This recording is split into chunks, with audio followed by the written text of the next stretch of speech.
friends, Section 9, Restitution of Conjugal Rights. It is one of the matrimonial relief given in the Hindu Marriage Act. There are basically 3 remedies available to parties for the restitution of conjugal rights. It is one of these remedies. Section 9 talk about conjugal rights. Section 10 talk about judicial separation. Section 13 talk about divorce. Restitution of conjugal right is a special kind of remedy to restore something, to restore the particular relationship. Restitution means restoration of something which is lost.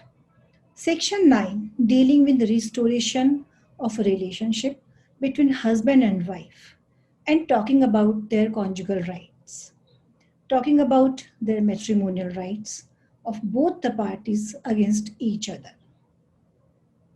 Either husband or wife, this right is available to both the parties. This section deals with only legally wedded husband and wife. Only they can file petition under Section 9 for restoration of relationship. It is applicable when one party left the conjugal society of the other party without a reasonable excuse. Husband and wife are not living together, or they are living under same roof, but they are not fulfilling their obligations towards each other as a relationship between them. Aggrieved party may apply by the petition which is given in Section 9. A person who is aggrieved party and who finds himself or herself aggrieved in that particular provision may apply by petition to the district court to restitution of conjugal rights.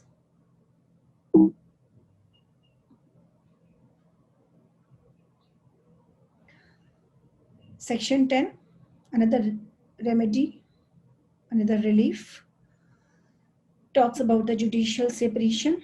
This is the second matrimonial relief given in the Hindu Marriage Act. Provision of Section 10 is judicial separation. Judicial separation is a separation between husband and wife. Judiciary may give a decree for the judicial separation, and husband and wife have to live apart from each other.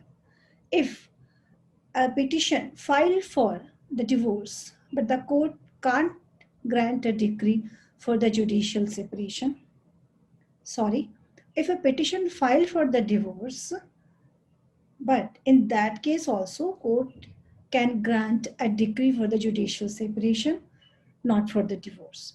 It is up to the discretion of the court. But if the petition is filed specifically for judicial separation, court can give decree for judicial separation only. It is a first step, or we can say it is particular time period given to husband and wife. During that, they can find out that if they want to stay together or they want to stay apart from each other.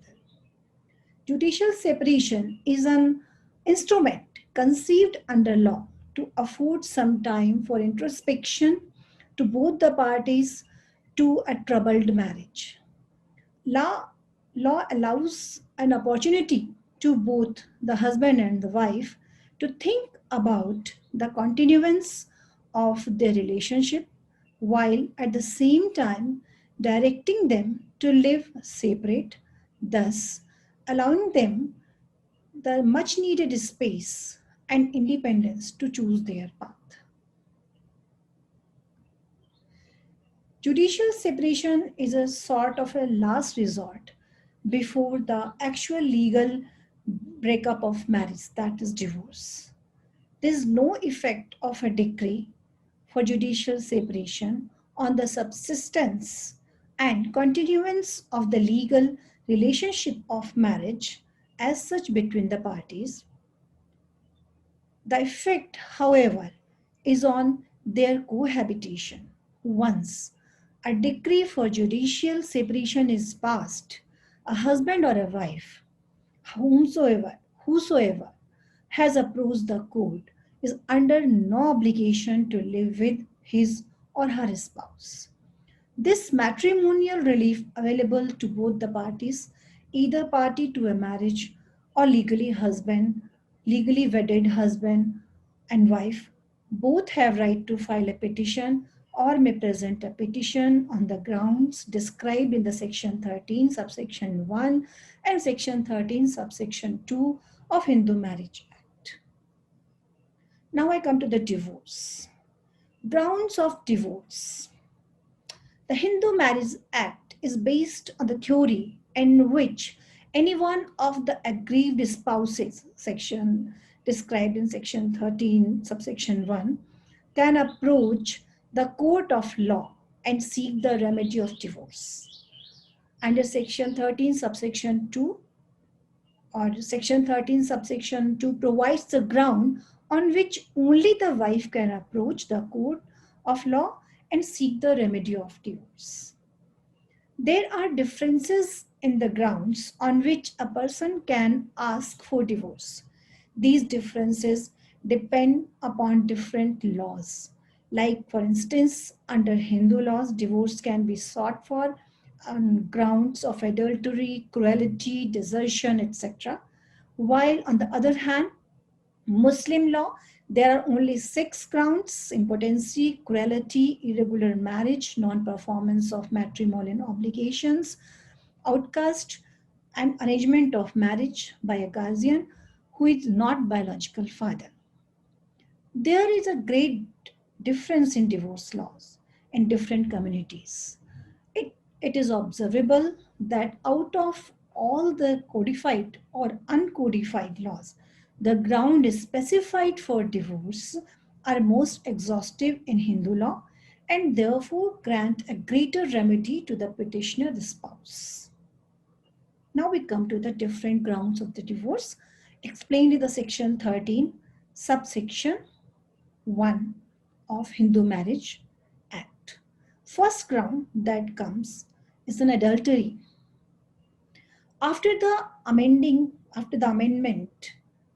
or after this amending act of 1976, a petition for divorce can lie at the instance of the husband or the wife if the other party has, after the solemnization of the marriage, committed even a single act of adultery. Extramarital sex is a ground of divorce under Hindu law. A wife can also apply for a divorce if her husband has committed rape, sodomy, or bestiality. Ordinarily, adultery is under the Act is a ground for judicial separation available to both spouses.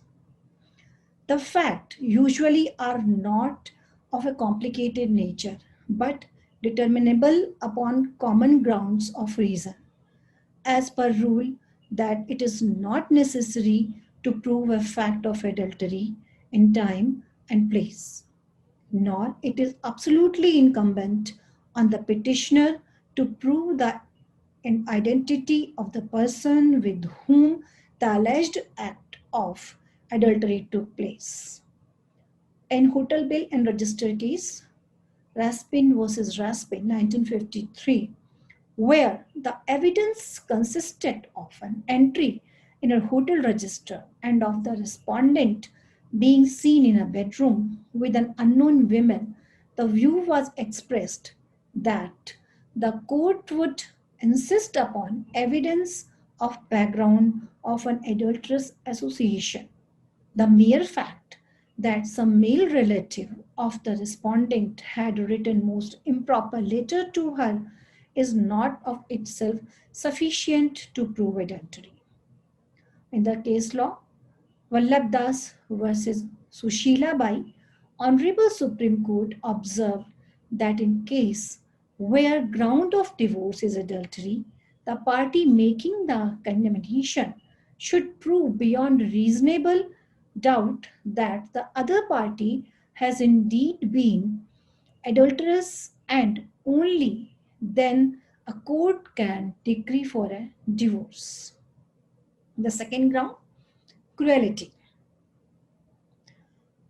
Cruelty is a ground for divorce under the Hindu Marriage Act as amended in 1976 and the dissolution of Muslim Marriage Act 1939. But under the Hindu law, the concept of cruelty is left undefined, whereas in Muslim law, cruelty is specified to be in a form of habitual assault, notorious lifestyle, association with ill reputed women, immoral life, interference with personal property, and obstruction in religious practices. In Hindu law, concept of cruelty differs from person to person, depending upon his upbringing, level of sensitivity, educational background, family and cultural background, financial position, social status, customs, traditions, religious beliefs, human values, and other value systems. Cruelty may be classified as physical and mental. In Asha versus Baldev, 1985, it was held that acts of physical cruelty include injury to both body, limbs, or health, whereas where the wife was actually ill-treated and beaten up, though the injuries were not very serious, it was held to amount to cruelty. Further, it has been held that it is not necessary to prove actual danger to life. Apprehension of the same is enough. Even one or two acts of physical violence are sufficient to constitute cruelty, but not an isolated instance. In the case Darshan Gupta versus Radhika Gupta, the Supreme Court, while discussing about the concept of divorce, observed that divorce in case where ground is that of cruelty can only be decreed if the other party is at no fault. Based upon this reasoning, the suit for divorce by husband was set aside. Number 3 is the desertion. Desertion without a reasonable cause lasting for 2 years is a ground for divorce under the Hindu Marriage Act. In the past, desertion constituted a ground for a judicial separation. However, after the 1976 amendment, the ground for judicial separation and divorce have been merged under that act. The civil marriage law and the Hindu laws are thus now identical in respect of desertion as a ground for divorce, but under the Indian Divorce Act, desertion lasting for 2 years without excuse is ground only for the judicial separation and not of a divorce. If a spouse is missing for a long period, the other spouse gets a ground for divorce under all the laws except the divorce law of Christians. The minimum duration of disappearance which will create such right is 7 years under the Hindu Marriage Act.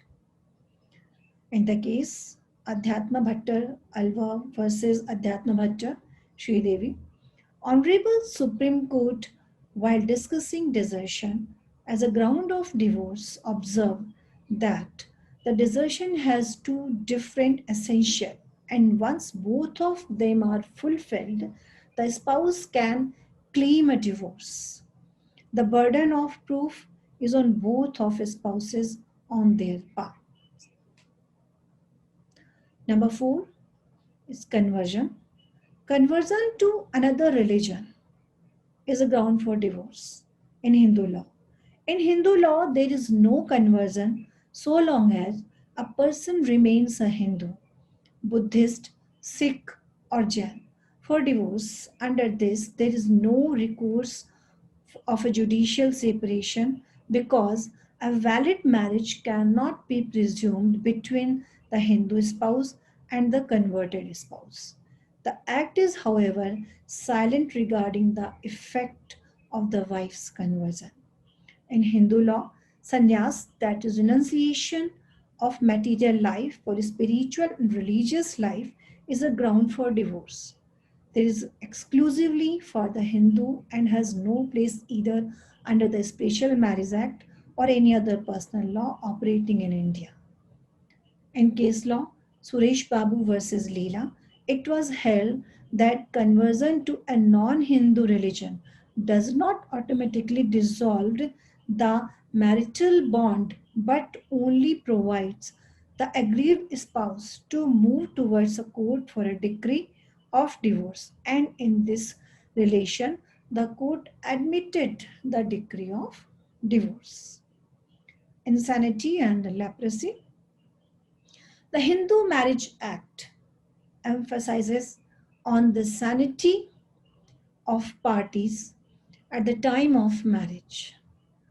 Until 1976, for grounds like mental illness, leprosy, and contagious venereal disease, the respondent spouse must have been suffering from it for a period of 3 years, such that it could become a ground for divorce. The Marriage Laws Amendment Act 1976 has greatly modified the Act by removing the time stretch and by enlarging the varieties of mental illness to be covered for a reason of divorce. In the case Pankaj Mahajan versus Dimple, appellant husband brought in evidence to show that the respondent wife was suffering from schizophrenia and asked for a divorce. The Honorable Supreme Court, while discussing about insanity as a ground of divorce, held that the husband should be granted a decree of divorce on this ground.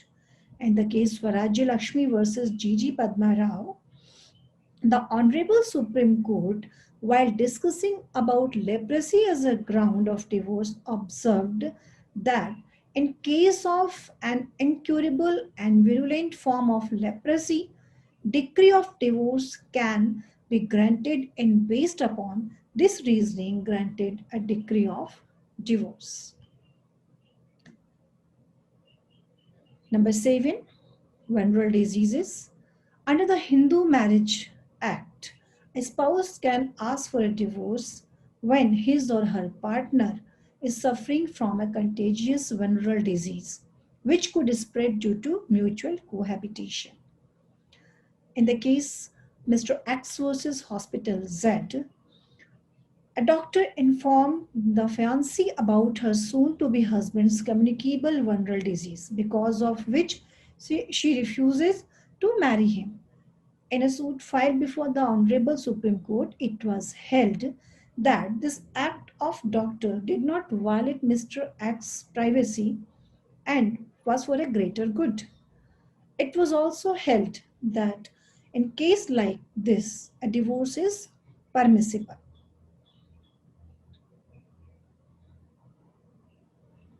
If a spouse has renounced the world and has joined the spiritual world, this is also a ground of divorce, and the spouse has been unheard for the period of 7 years or more.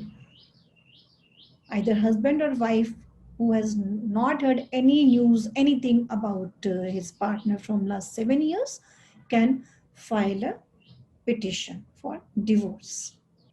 Section 13 subsection 2 provides ground only to wives. These grounds are reserved only for the wife. That the marriage was solemnized before the commencement of this act and the husband had remarried before such commencement or already had a wife who is living before such commencement at the time of marriage, then this present wife can file a petition for the divorce. That the husband after the marriage has been charged with rape, sodomy, she can file a petition for the divorce. And third one, that is the option of puberty. This concept has been introduced into the Hindu Marriage Act 1955 and 1976, adopted from the Muslim law of Kharul Bulugh, that is option of puberty and implemented it under section 13 subsection 2 subsection 4, a Hindu wife may file petition for divorce on the ground that her marriage was solemnized before she attained the age of 15 years and she has repudiated the marriage after attaining the age of 15, but before attaining 18 years of age, she can file a petition for the divorce. Now we come to the section 13b, mutual divorce. The concept of divorce by mutual consent was introduced in year 1976. However, section 13b subsection 2 contains a bar to divorce being granted before 6 months of time elapsing after filing of the divorce petition by mutual consent. If both the spouses mutually gives their consent to end the marriage, they can take the divorce. Subsections 1, 2, 3 of subsection 2 of section 13b explains in details regarding the cooling off period between the two motions. The period of 6 to 18 months provided in section 13b is a period of interregnum which is intended to give time and opportunity to the parties to reflect on their move. In this transitional period, the parties or either of them may have second thoughts. But on September 17, 2017, in case of Amardeep Singh versus Harveen Kaur, the Apex Court stated that the minimum period of 6 months can be relaxed by the trial court in certain situations, and the stringent couple who are seeking divorce with mutual consent can file waiver application after a week of filing the first motion. This 6 months period is not mandatory but directory. It is open to the court to exercise its discretion in the fact that and circumstances of each case. Waiver of cooling period is fruitful in the matters where there is no possibility of parties resuming cohabitation and there are chances of alternative rehabilitation. In Supreme Court, the Supreme Court has given waiver to parties for this cooling off period earlier also, but these cases have been exceptional. The questions posed before the court was that whether courts can give relaxation to parties with regard to the 6 months waiting period mentioned under section without placing reliance on Article 142 of the Constitution. And court and the finding of the court is if the provisions are not mandatory, then there is no need for the court to apply Article 142 for waiving of this period. Thanks.